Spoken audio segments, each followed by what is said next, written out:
Hello friend, in this lecture we are going to see or analyze the relationship between the proclamation of national emergency and personal liberty and enforcement of fundamental right which is given under Article 358 and Article 359. My name is Neelmani Tripathi and the PDF notes of this lecture is also available on my Telegram channel.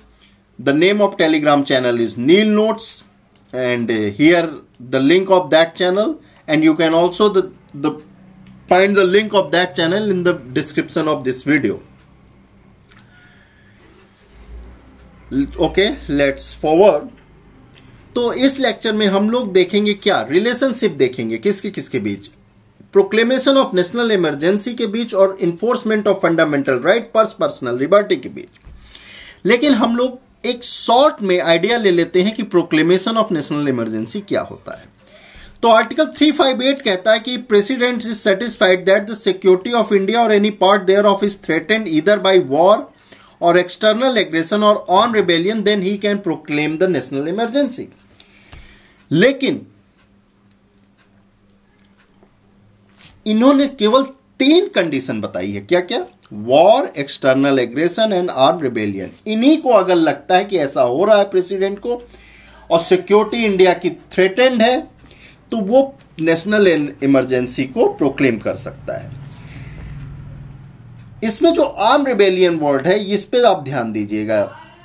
ये पहले नहीं था, इसकी जगह पहले था internal disturbance, और इसको सब्स्टिट्यूट कर दिया गया 44th अमेंडमेंट के द्वारा, और यहां आर्म रिबेलियन ला दिया गया। क्यों ला दिया गया? देखिए 1976 में इंदिरा गांधी की गवर्नमेंट ने, आप सबको मालूम होगा कि emergency, internal emergency, national emergency लगाई। क्यों लगाई? क्योंकि जो उनका चुनाव था उसको इलाहाबाद हाईकोर्ट ने इनवैलिड करार दे दिया, इलीगल करार दे दिया। कहा कि इसमें बहुत ही ज्यादा इमोरल प्रैक्टिस किया गया है, रिग था ये इलेक्शन उनके हाई कोर्ट के जो जजमेंट था उसके अकॉर्डिंग, और इसलिए उसने इनवैलिड करके दोबारा उसके इलेक्शन कराने की उसने जजमेंट दिया। अब इससे क्या हुआ कि गवर्नमेंट गिरने का डर आ गया इंदिरा गांधी के। इंदिरा गांधी इसके खिलाफ सुप्रीम कोर्ट के उसमें चली गई, सुप्रीम कोर्ट में। लेकिन इसी बीच बहुत ही बड़ा मास प्रोटेस्ट हो गया उनके खिलाफ, और इसी मास प्रोटेस्ट को वो इंटरनल डिस्टर्बेंस का नाम देके उन्होंने अपनी गवर्नमेंट बचाने के लिए नेशनल इमरजेंसी लगा दी। अब हमको इसका हिस्ट्री मालूम चल गया कि ऐसा क्यों हुआ, आर्म रिबेलियन क्यों हो गया इंटरनल डिस्टर्बेंस से। अच्छा, इसमें एक और भी बहुत ही इंपॉर्टेंट चीज है, रोल है एक और चीज का, वो है 44th अमेंडमेंट। देखिए इंदिरा गांधी ने जब ड्यूरिंग द नेशनल इमरजेंसी जब लेजिस्लेचर चल रहा था, तो उन्होंने 42nd अमेंडमेंट पास किया। 42nd और 44th बहुत ही वाइड अमेंडमेंट है, बहुत ही बड़े अमेंडमेंट पे हैं, दोनों को मिनी कॉन्स्टिट्यूशन भी कहा जाता है। तो 42nd अमेंडमेंट में उन्होंने बहुत चेंजेस लाए, जिसको ओवर रूल किया उनकी नेक्स्ट गवर्नमेंट, जनता गवर्नमेंट ने, जो मोरारजी देसाई के नेतृत्व में बनी थी, कोएलिशन गवर्नमेंट थी।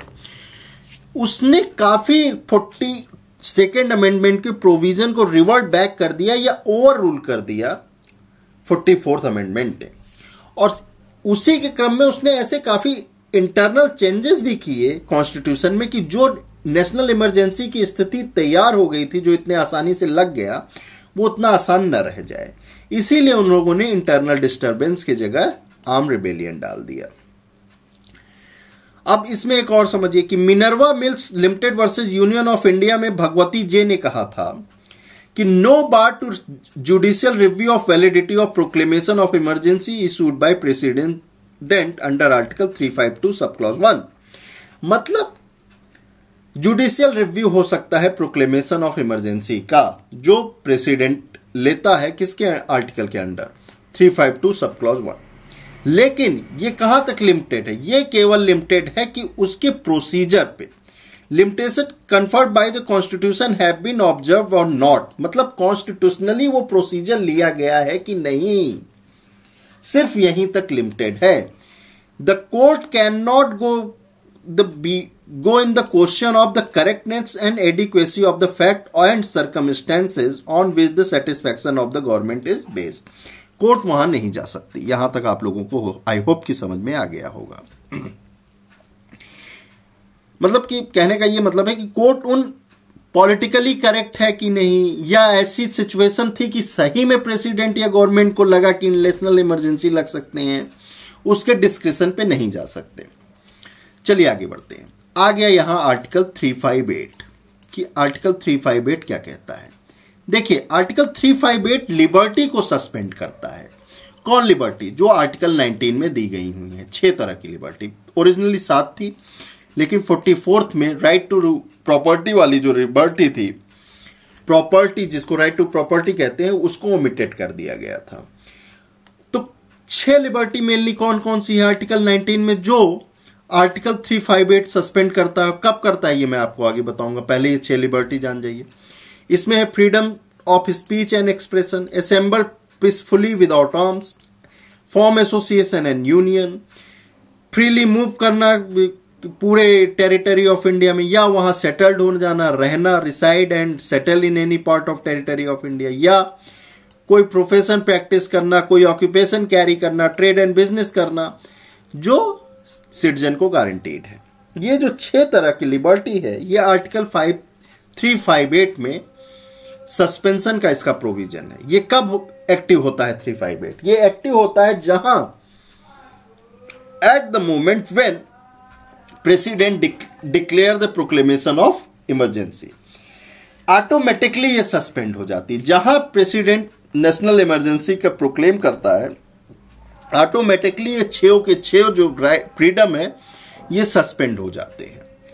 और इनको सस्पेंड हो जाते हैं, किसके अगेंस्ट सस्पेंड हो जाते हैं, मतलब कैसे सस्पेंड होते हैं, ये समझने की बात है। वो उन लॉ के लिए ये सस्पेंड हो गए हैं जो लॉ इन्फोर्स करने के लिए या प्रोसीड करने के लिए प्रोक्लेमेशन ऑफ इमरजेंसी बनता है।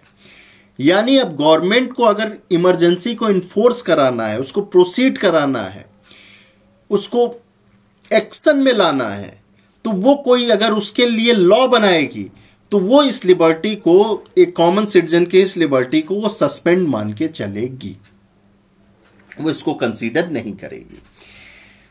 तो आगे हम बढ़ते हैं। It says that the while a proclamation of emergency in operation nothing article 19 shall restrict the power to state to make any law, take any executive action abridging or taking away the right guaranteed article by 19 of the constitution, freedom guaranteed by article 19 automatically suspended। मैंने आपको बता दिया कि वो ऐसा law या कोई भी एग्जीक्यूटिव एक्शन ले सकती है जो प्रोक्लेमेशन ऑफ नेशनल इमरजेंसी को इन्फोर्स कराता है या उसको आगे तरफ प्रोसीड कराता है, उसको फैसिलिटेट कराता है।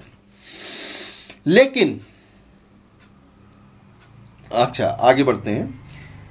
Any law made by the legislature or any action taken by the executive can not be challenged on the ground that they are inconsistent with right guaranteed article 19। चूंकि वो आर्टिकल 19 ही automatically suspend हो गया है उन laws और उन executive action के against जो एग्जीक्यूटिव एक्शन या लॉज इन्फोर्स करा रहे हैं प्रोक्लेमेशन ऑफ इमरजेंसी को।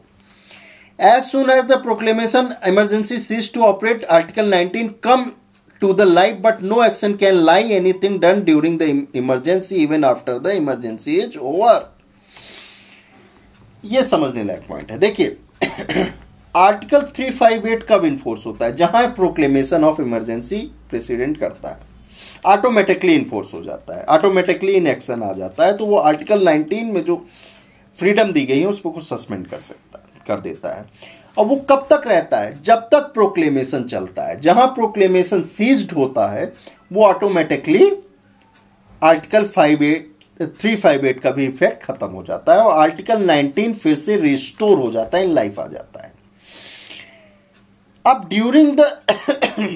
During the proclamation of emergency हो सकता है कई ऐसे एग्जीक्यूटिव एक्शन लिए गए हो या लॉज बने हो जो इन्फ्रिंज कर रहे होंगे वो फ्रीडम को।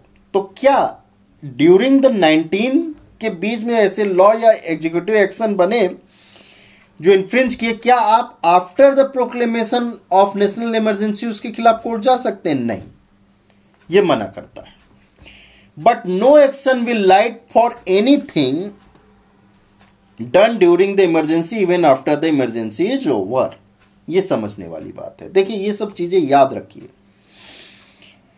कि duration of proclamation of emergency article 5(8) effective रहता है और ऑटोमेटिकली इफेक्टिव हो जाता है, और इवन आफ्टर द इमरजेंसी उसके खिलाफ आप कोई वाद नहीं ला सकते। ये सब चीजें आप अपने माइंड में रखिए, चूंकि यही सब चीजें आपको और क्लियरिटी आगे देंगी।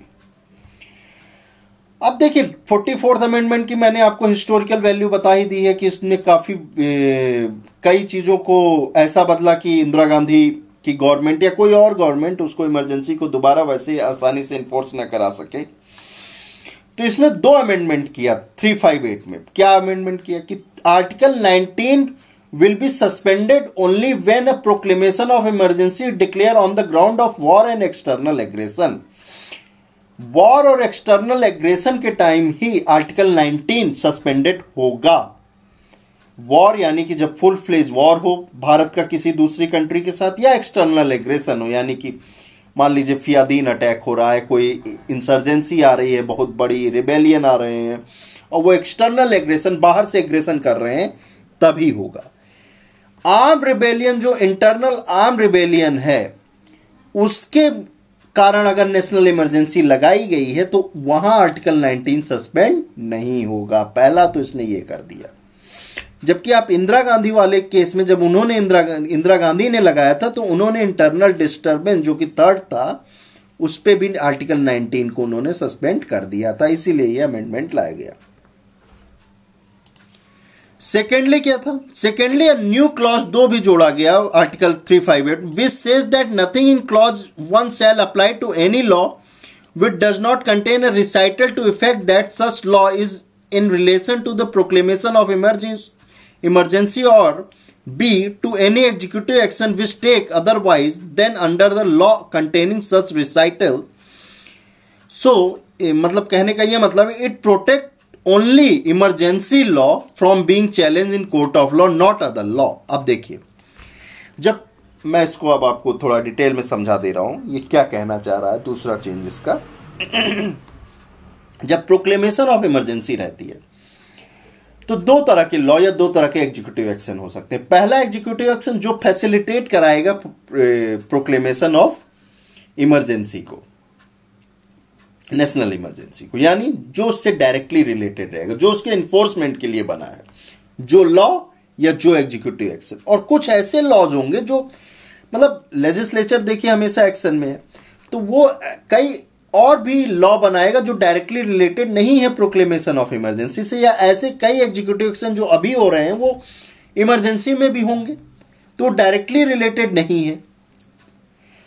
तो कहने का यह मतलब है, ये जो इसका दूसरा चेंज है कि आप उन लॉ के जो लॉ या एग्जीक्यूटिव एक्शन फैसिलिटेट करा रहे हैं प्रोक्लेमेशन ऑफ इमरजेंसी को, नेशनल इमरजेंसी को, उनके खिलाफ आप नहीं जा सकते कोर्ट में।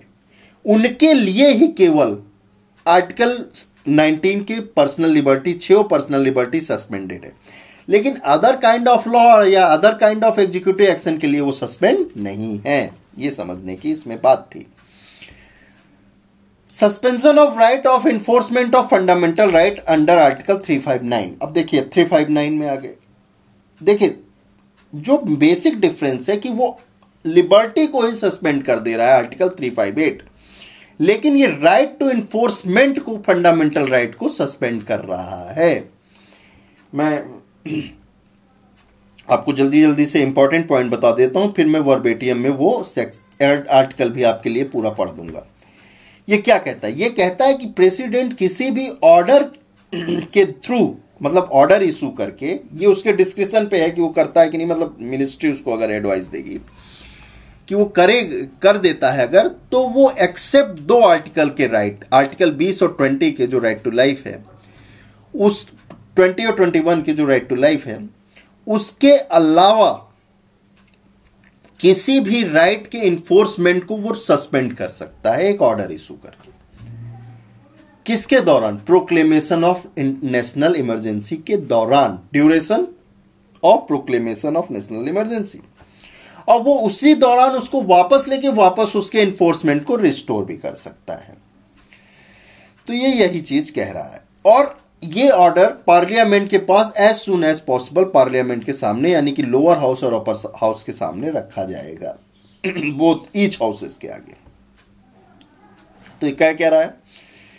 आर्टिकल 359 कह रहा है says that while the proclamation of emergency is in operation the president may by order declare that the right to move any court for the enforcement of such fundamental right as may be mentioned in order except Article 20 and 21, all other proceeding pending in the any court for the enforcement of such right shall remain suspended for being period during the proclamation is enforced for such shorter period as may be specified in the order।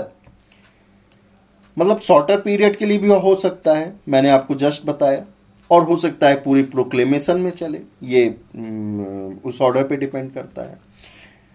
N order suspending the enforcement of fundamental right may extend to whole or any part of the territory, मतलब हो सकता है पूरे भारत पे लागू हो जाए और हो सकता है किसी टेरिटरी पे।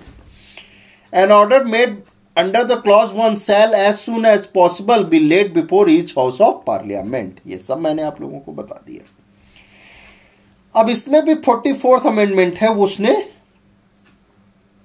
2 चेंजेस लाए। पहला तो चेंज जो एक्सेप्ट आर्टिकल 20 और 21 है, ये पहले नहीं था। पहले प्रेसिडेंट कोई भी ऑर्डर इशू करके किसी भी फंडामेंटल राइट का इन्फोर्समेंट रोक सकता था।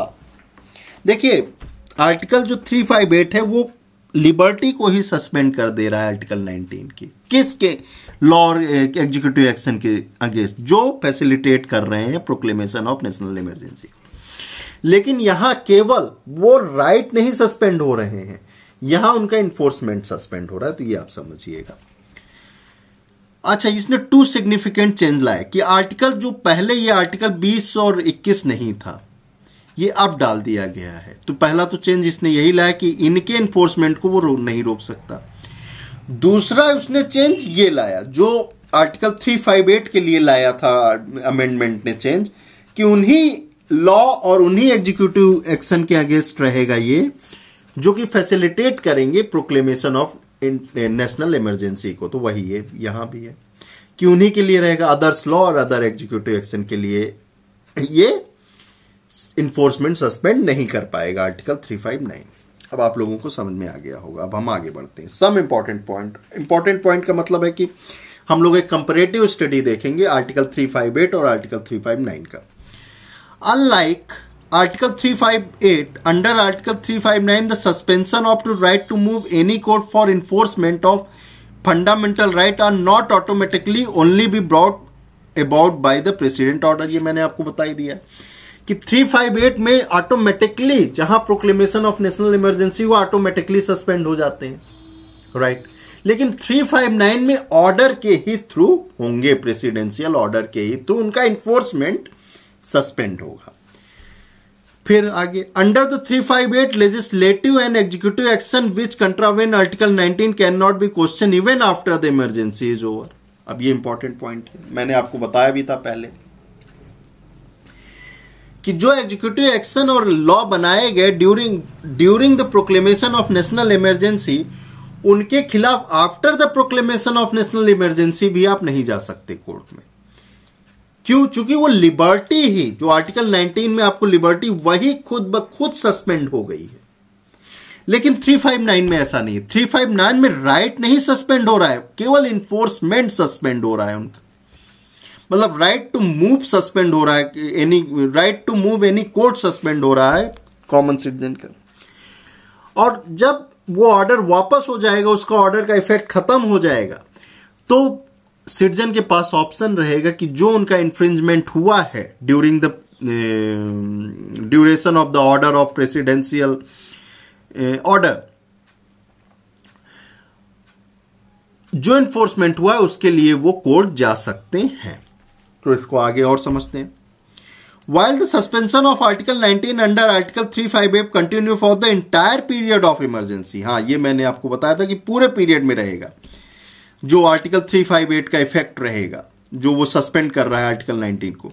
The suspension of right to move any court will ensure for the period of only emergency for a shorter period और या इस कोई भी ऐसा if so specified the presidential order, या शॉर्टर पीरियड भी हो सकता है अगर प्रेसिडेंशियल ऑर्डर में ये स्पेसिफाइड है। ये मैं आपको बता ही चुका हूं, इससे पढ़ लीजिए, इससे आप लोगों को और क्लियर हो जाएगा कि मतलब आप आर्टिकल 358 में तो जा नहीं सकते even after the proclamation of emergency, लेकिन आर्टिकल 359 में आप अपना इन्फोर्स कराने जा सकते हैं। क्यों जा सकते हैं समझ लीजिए। While the Article 358 provide that the things done or omitted to be done during the emergency cannot be challenged even after the emergency is over, मैंने बताया, the position under 359 is different। कैसे different है? As soon as the order is issued under Article 358 cease to be operative, जो proclamation of national emergency का order issue किया है president ने, वो ऑपरेटिव होने से सीज रुक जाता है। Any information made by the legislative executive action is liable to challenge on the basis these rights were in operation even during the pendency of the presidential order। देखिए, कोई भी ऐसा एग्जीक्यूटिव एक्शन या legislative action के खिलाफ आप court जा सकते हैं। क्यों जा सकते हैं? जो आर्टिकल 359 में आपको दिया गया वो केवल इन्फोर्समेंट को सस्पेंड कर रहा है, न कि राइट को सस्पेंड कर रहा है। 358 में आपका राइट ही सस्पेंड हो रहा है, तो उसके खिलाफ आप प्रोक्लेमेशन ऑफ नेशनल इमरजेंसी के बाद भी नहीं जा सकते, लेकिन यहां केवल इन्फोर्समेंट आपका वो सस्पेंड हो रहा था। जो जहां आपको इन्फोर्समेंट का राइट फिर मिलेगा, आप इसके आपका राइट तो हुआ नहीं था फंडामेंटल राइट, तो फंडामेंटल राइट अगर आपका इन्फ्रिंज किया कोई एग्जीक्यूटिव एक्शन या लेजिस्लेटिव एक्शन, तो आप उसको इन्फोर्स कराने के लिए, उसकी रेमेडी के लिए आप court after the proclamation of national emergency जा सकते हैं, या जब वो प्रेसिडेंशियल के ऑर्डर का ड्यूरेशन खत्म होता है, अगर वो शॉर्टर पीरियड दे रहा है। Unless N appropriate act of indemnity, या तो कोई इंडेमनिटी का ऐसा एक्ट पास कर दे पार्लियामेंट, तब शायद आप रुक जाएंगे। अब the word any court in article 359 के सब क्लॉज 1 में एक वर्ड है एनी कोर्ट, मैंने आपको वर्बेटियम में जो पढ़ा था उसमें भी है, ये देखिए कहां है, move any court for the enforcement would include the supreme Court as well as the High Court before whom the specified right can be enforced by the citizen. मतलब ये दोनों को इंक्लूड करता है, सुप्रीम कोर्ट को भी, high court को भी। अब presidential order is not a law, ये भी समझने वाली बात है। जो प्रेसिडेंशियल ऑर्डर है वो लॉ के डिफिनीशन में नहीं आता है। ये किस केस में डिसाइड किया गया था? ये डिसाइड किया गया था Mohammad Yakub versus state of Jammu and Kashmir में।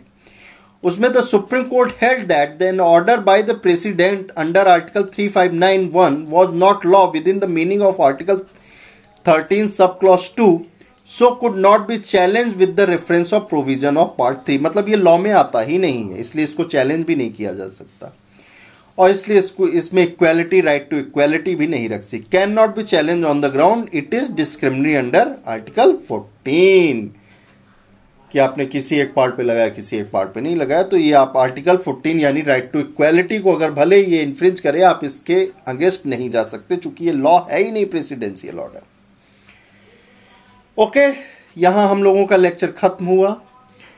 नेक्स्ट लेक्चर में मैं आपको एक बहुत ही इंपॉर्टेंट केस लॉ लाऊंगा, जो इसको और भी आपको आपका वाइड व्यू बनाएगा, आपका क्लियर व्यू बनाएगा इस टॉपिक के लिए, और वो है आपका एडीएम जबलपुर वर्सेस शिवकांत शुक्ला। उसमें उसका जो जजमेंट था उसको बाद में काफी कंडेम किया गया, इवन जो जजेस उसको जजमेंट को दिए थे उन्होंने भी कंडेम किया। बहुत ही इंपॉर्टेंट जजमेंट है ये, इसने बहुत ही पर्सपेक्टिव क्लियर किए हैं और पर्सपेक्टिव बनाए हैं इन दोनों आर्टिकल पे और आर्टिकल 352 पे, और फंडामेंटल उनका रिलेशन पार्ट 3 से।